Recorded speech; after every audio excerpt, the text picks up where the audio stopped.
It's another Reaction Thursday where we learn how to anticipate and react faster in the game.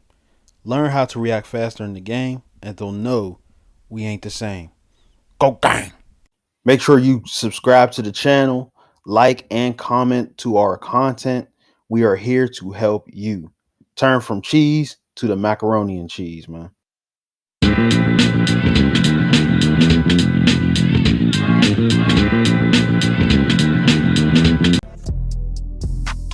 Yeah, it's another Reaction Thursday for you guys today. Today we are talking about one hand and different jamming techniques. One hand, two hand jam techniques.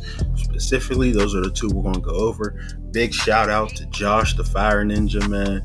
He kept asking me to make this video. He asked me about a month back, and as I said before, I've been backed up with videos. So let's get into it, man. The first video we're actually going to look at is Revis here. Revis is a great technique, great stance. Got his stance. His hips is bent, knees bent, hip dip, and he's looking straight at the receiver's chest. And as you see, he goes from a two-hand jam to a one, but he stays with that two-hand jam. When you are two-hand jamming, you want to make sure you are hitting them in the shoulder pad, right in the chest area. So watch as his hands aren't too wide. He strikes him straight in the chest with two hands, and he gets a part of that jersey on the outside a little bit. Ref won't see that, but you want to make sure that your hands are on the inside mostly, because if it's not on the inside mostly and it get caught on the outside too much, ref's going to catch that. It's not going to be a good look. All right, next video, let's go. Right here, we got another two-hand jam for you guys, man. Very important. The two-hand jam is not something to play with. So, like, if you're going to two-hand jam, you got to commit fully. You got to be like, okay, I'm going right in this dude's chest, man. I'm not playing no games. I'm not going to let him get outside of me. I'm not going to let him try to slap my hands. I'm striking my two hands right in his chest plate. So, as you see, Revis is in a good stance.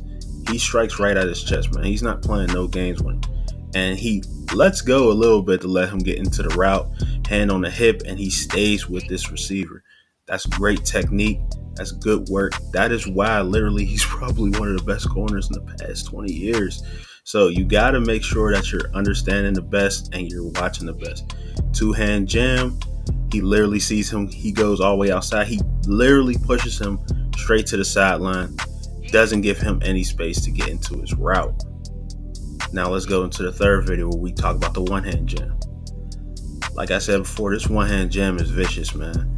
So let's pay attention and see how his stance is. His hips is bent, hips is dipped, knees is bent, and he's ready to strike. Now he strikes with that inside hand. When you are striking with a one-hand jam, you want to make sure you're striking with that inside hand on the chest plate. Why? This is very, very important because you don't want the receiver to go inside. So as you see right here, he strikes with that inside hand, and he's literally riding him to the sideline, following him wherever he goes. This is very important because when you jam him with that inside hand, you don't give him much space on the sideline. And once you squeeze him towards the sideline, there's nowhere he can go. It's just him in the sideline. Especially a lot of receivers now don't really fight back on their routes. So once you jam them to the outside and you're squeezing, it's going to be hard for him to get back into his route. But make sure you're in great position, that you're just a shade behind him, because if he decides to go inside, you're inside with him. If he decides to go outside, you're outside with him. If you're in front, he could cut in front of you. He could cut behind you and run that in route, or cut behind you and run that post route, and then you'll be out of position. So you want to make sure you're in great position. But those are the two jam techniques we're going to go over today. Two-hand jam, one-hand jam. Check this video out on the screen if you want to be mean on that green, or real on that field, or extort on that court. The No Baller Left Behind Act supports this video. You feel me?